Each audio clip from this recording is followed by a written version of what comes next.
Kemudian setelah itu malaikat Jibril setelah memberikan kabar gembira bahwasanya umat Nabi Muhammad sudah dapat jaminan surga, kemudian Nabi Muhammad menyerahkan kepada malaikat Israel. Sebab waktu itu malaikat Israel sudah berada di rumah Rasulullah. Yang semula malaikat Jibril ngobrol dengan Rasulullah, lalu malaikat Jibril berkata, "Ya Rasulullah, di depan ada malaikat Israel mau masuk." Kata Rasulullah, "Boleh masuk, silakan." Kemudian malaikat Israel mengucapkan salam, dan setelah mengucapkan salam, malaikat Israel menawarkan, "Ya Rasulullah, aku disuruh oleh Allah untuk mencabut nyawamu atau membiarkan engkau." Dalam riwayat, aku disuruh oleh Allah untuk memberikan pilihan kepadamu, al-baqa' fid dunya, tetap di dunia, atau ar-rafiqal a'la, atau dengan Allah. Nabi Muhammad menjawab, ar-rafiqal a'la, dengan Allah. Kemudian setelah itu Nabi Muhammad berdoa agar umatnya selamat. Setelah ada jaminan umatnya selamat, malaikat Israel, "Sudahlah, cabut nyawaku kalau memang sudah waktuku." Mulailah Nabi Muhammad dicabut nyawa beliau oleh malaikat Israel. Dan di saat Nabi Muhammad mulai dicabut nyawa beliau oleh malaikat Israel, Nabi Muhammad mengatakan, mahadha, apa ini wahai Israel? Malaikat Israel kemudian menjawab, "Ya Rasulullah, itu adalah sakaratul maut, itu adalah sakitnya di dalam kematian." Kemudian Nabi Muhammad mengangkat tangannya sambil berucap, "La ilaha illallah, inna lil mauti la sakarat." Tidak ada Tuhan selain Allah. Sungguh di dalam kematian ada sakitnya, sakit kematian, yaitu sakaratul maut. Kemudian Nabi Muhammad memohon, "Ya Allah, Allahumma khaffif alayya sakaratul maut." Ya Allah, ringankan sakaratul mautku ini ya Allah. Dijawab oleh malaikat Israel, "Ya Rasulullah, itu sudah aku ringankan 70 kali." Nabi Muhammad menoleh, "Apa malaikat Israel? Sudah kau ringankan 70 kali keringanan?" "Iya ya Rasulullah, sungguh aku tidak pernah mencabut seorang hamba lebih lembut dari cara mencabut nyawamu. Ini sudah aku ringankan 70 kali. Setelah itu justru Nabi Muhammad menangis, "Israel, 70 kali rasanya masih sakit." "Iya ya Rasulullah, memang itu sakaratul maut." "Lalu bagaimana engkau mencabut umatku wahai Israel?" Allah, yang diingat siapa? Umat. Kalau engkau mencabutku dengan ringan seperti ini masih sakit, bagaimana engkau mencabut umatku ya Israel? Dijawab oleh malaikat Israel, "Umatmu manusia biasa, ya aku cabut." "Ya Rasulullah, begitu saja." "Ya sudah, begitu habis." Nabi Muhammad menangis. Tiba-tiba Nabi Muhammad mengangkat tangan dan memohon kepada Allah, "Allah, Allah, inna lil mauti la sakarat, la ilaha illallah, inna lil mauti la sakarat." Sungguh di dalam kematian ada sakaratul maut. Allahumma khaffif ala ummati sakarat maut. Ya Allah, ringankan dari umatku sakaratul maut. Wa thaqqil alayya, dan bebankan kepadaku. Sampai tidak sadar doanya Nabi Muhammad seperti itu. Thaqqil alayya itu doa cinta. Seorang ibu yang pernah punya anak, tuh lihat kalau doa Rasulullah ini masih dilakukan. Bagaimana Rasulullah bisa doa begitu? Itu bahasa cinta yang tidak bisa diterjemahkan dengan oleh akal. Seorang ibu kadang-kadang, ibu yang di belakang, ibu mau dikasih sakit oleh Allah? Mau, Bu? Ibu jauh sekali. Ibu mau dikasih sakit? Jawabnya tidak mau. Tapi suatu ketika seorang ibu melihat anaknya sakit, ngomong, "Sudahlah nak, jangan kamu yang sakit, biar ibu yang sakit." Ada atau tidak? Kenapa ngomong begitu? Itu bahasa cinta itu.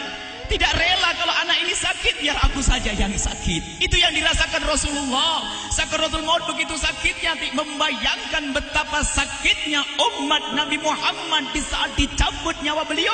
Maka Rasulullah mengatakan, "Ya Allah, ringankan sakaratul maut dari umatku, bebankan kepadaku saja ya Allah." Wala sawfa yu'tika fatarda. Permintaan Nabi Muhammad tidak ditolak oleh Allah, dikabul dan dikabul wahai Muhammad.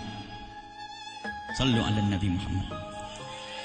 Dan benar, sakaratul maut kita ditahan oleh Rasulullah, ditanggung oleh Rasulullah, sehingga digambarkan oleh Imam Bukhari di saat Nabi Muhammad dicabut nyawa beliau. Siti Aisyah yang ada di situ, Rasulullah berada di pangkuan Siti Aisyah, yang saat itu Siti Aisyah melihat keringat dingin keluar dari kening Rasulullah. Siti Aisyah tidak pernah melihat keringat keluar seperti itu. Bahkan di saat dipegang kepala Rasulullah, panasnya melebihi dari panasnya orang biasa. Setiap kali ada kain dicelupkan di air, ditempelkan di kening Rasulullah langsung mengering. Saat itu Nabi Muhammad mengucapkan kalimat la ilaha illallah innal lil mauti la sakarat. Kemudian Nabi Muhammad berpesan dengan banyak pesan, dan di antara pesan Rasulullah adalah akri minni ala ummati salam, akri minni salam ala ummati wa ala man ittaba'ani wa ala man tabi'ani min ila yaumil qiyamati. Aku titip salam kepada umatku dan orang yang mengikutiku sampai hari kiamat. Sadari salam Rasulullah. Sebelum meninggal masih ingat titip salam. Salam kepada siapa? Bukan salam kepada siapa-siapa, tapi salam kepada kita. Maka mari kita mengucapkan salam kepada Rasulullah, karena Rasulullah sudah salam duluan kepada kita. Mari kita sejenak bersalam kepada Rasulullah dan hadirkan Rasulullah ada di mata kita dan di hati kita. Mari kita bersama-sama mengucapkan salam. Assalamualaikum ya Rasulullah. Assalamualaikum ya Rasulullah. Assalamualaikum ya Habiballah. Assalamualaikum ya Nabi Allah. Rasulullah mengucapkan salam untuk kita.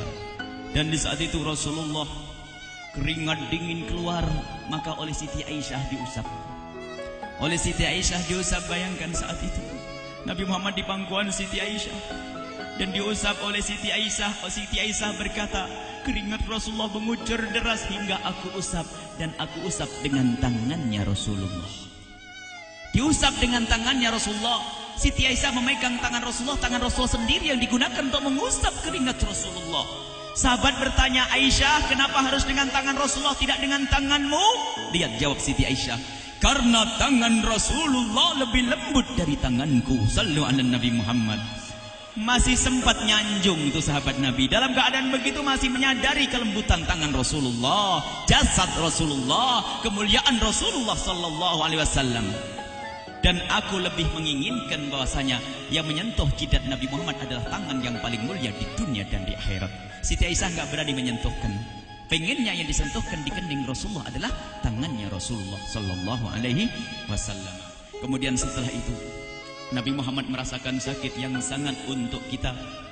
Kemudian Nabi Muhammad mengangkat tangan tinggi-tinggi mengucapkan la ilaha illallah inna lil mauti la sakarat. Tiba-tiba tangan itu semakin turun dan ditangkap oleh Siti Aisyah.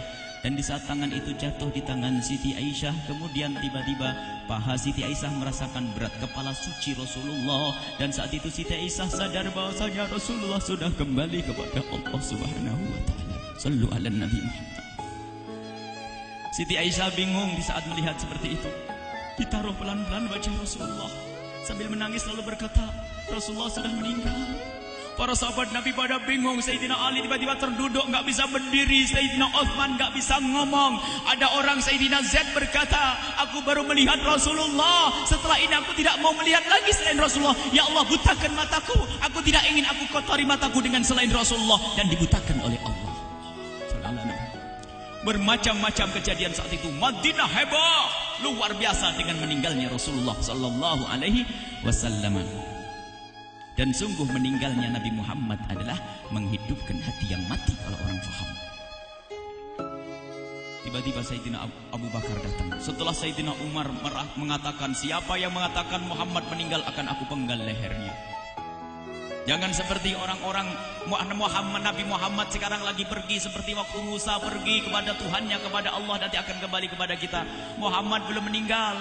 Ini adalah karena kecintaan Sayyidina Umar bin Khattab, tidak ingin Nabi Muhammad pergi. Tiba-tiba datang Sayyidina Abu Bakar As-Siddiq lalu masuk ke kamarnya Rasulullah, lalu masuk kepada Rasulullah, kemudian mengecup kening Rasulullah. Dan Sayyidina Abu Bakar berkata, ya Rasulullah, tibta hayyan wa mayyita. Ya Rasulullah, engkau tetap harum dalam keadaan hidup dan harum setelah meninggal dunia. Sallu ala Nabi Muhammad. Hingga sampai setelah hari besoknya meninggal Rasulullah, Senin sore, Selasa malam, Rabu dikubur Rasulullah sallallahu alaihi wasallam. Setelah dikubur, Sayyidat Fatimah bertanya kepada Sayyidina Abdullah ibn Abbas, Sayyidina Anas, wahai Anas, hai Anas, sambil menangis Sayyidat Fatimah Zahra, hai Anas, bagaimana engkau tega? Atabat anfusukum an tahtu ra'sa Rasulillah. Apakah engkau rela menaburkan debu di atas kepala Rasulullah? Sayyidina Anas menangis kaget, ya wahai binta Rasulullah, kalau kami tidak dilupakan oleh Allah, niscaya tidak ada yang bisa mengubur Rasulullah. Jadi saat itu dilupakan oleh Allah, sehingga mereka tidak menyadari melakukan itu semua. Kalau mereka sadar, tidak akan bisa mengubur Rasulullah sallallahu alaihi wasallam. Ini yang diungkapkan oleh Sayyidina Anas, kalau seandainya kami tidak dilupakan oleh Allah, niscaya kami tidak akan mampu mengubur Rasulullah sallallahu alaihi wasallam. Kami yang hadir di sini, ya Allah, ingin senantiasa hadir di hati kami kekasih-Mu Nabi Muhammad. Maka kami mohon, ya Allah, jadikan kekasih-Mu Nabi Muhammad yang akan, ya Allah, yang akan mendampingi kami kelak saat Kau cabut nyawa kami, seperti yang dikabarkan oleh Engkau, seperti yang Kau kabarkan, yang Kau wahyukan kepada kekasih-Mu Nabi Muhammad. Wa absyiru bil jannati, semua hamba yang beriman akan menyaksikan surga, ya di saat dicabut nyawa mereka, dan surga, di tempat surga itu yang paling mulia adalah Nabi Muhammad. Maka kami mohon, ya Allah, saat Kau cabut nyawa kami, ya Allah, hadirkan Nabi Muhammad di hati kami, ya Allah. Dan kami mohon, ya Allah, saat di alam barzah nanti, ya Allah, saat yang sangat mengerikan itu, ya Allah, kami mohon hadirkan kekasih-Mu Nabi Muhammad, sehingga kami tidak takut dan gentar lagi dengan malaikat mungkar nakir. Dan ya Allah, kami mohon di saat di padang mahsyar nanti, ya Allah, hadirkan kekasih-Mu Nabi Muhammad. Jadikanlah kekasih-Mu Nabi Muhammad yang akan menemani kami dan akan membonceng kami, membawa kami ke telaga Kausar. Lalu kami diberi air minum dari air telaga Kausar hingga kami tidak akan haus selama-lamanya. Ya Allah, jadikan kekasih-Mu Nabi Muhammad yang akan menemani kami di saat kami menyeberang Siratal Mustaqim hingga kami tidak akan terjerumus ke neraka Jahanam. Dan jadikan kekasih-Mu Nabi Muhammad yang akan kami saksikan setiap saat di surga-Mu, ya Allah. Ya Allah, jadikan kekasih-Mu Nabi Muhammad yang senantiasa, ya Allah, kami lihat kelak di surga. Dan jadikan ucapan kami di akhir hayat kami kelak adalah, ya Allah, kalimat yang kami ucapkan di akhir hayat kami kelak, ya Allah, adalah kalimat agung dan mulia, la ilaha illallah Muhammadur Rasulullah, la ilaha illallah Muhammadur Rasulullah, la ilaha illallah Muhammadur Rasulullah sallallahu alaihi wasallam. Rabbana atina fid dunya hasanah wa fil akhirati hasanah wa qina adzabannar. Wa sallallahu ala sayyidina Muhammadin wa ala alihi wa sahbihi wasallam. Walhamdulillahirabbil alamin. Al-Fatihah.